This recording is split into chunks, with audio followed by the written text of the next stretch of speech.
अस्सलाम वालेकुम। Welcome to my YouTube channel the classroom.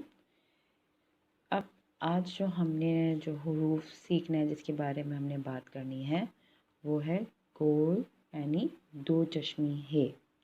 दो चश्मी हे को हम हुरूफ तहाजी में हुरूफ की आवाज़ को भारी करने के लिए इस्तेमाल किया जाता है।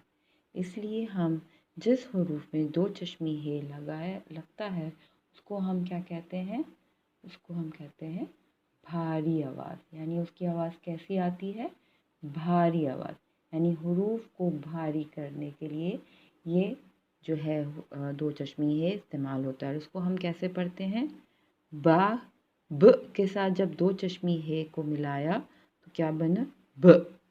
यानी ब आपका सकाली बा हम बोलते हैं ब, पर जब उसमें हम दो चश्मी है को ऐड कर देते हैं तो वो बन जाता है ब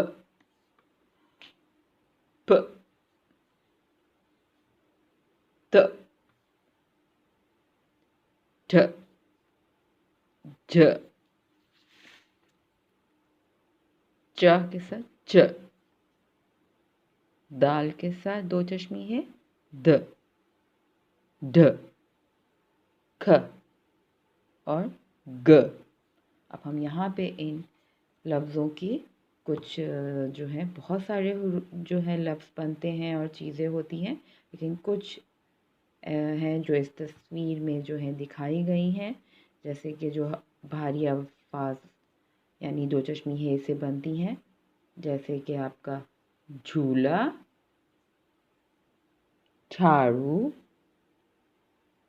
थैला, घोड़ा, ढोल, रीछ, ठेला। और आप इसको यहाँ पे देख सकते हैं कि अगर कोई भाग रहा है तो भागा। तो ये दो चश्मी है। जब हुरूफ की अल्फाज को भारी करना हो तो हम दो चश्मी है यूज़ करते हैं, और दो चश्मी है वाले हुरूफ को हम कहते हैं भारी अल्फाज वाला हुरूफ। क्या कहते हैं? भारी अल्फाज वाले हुरूफ।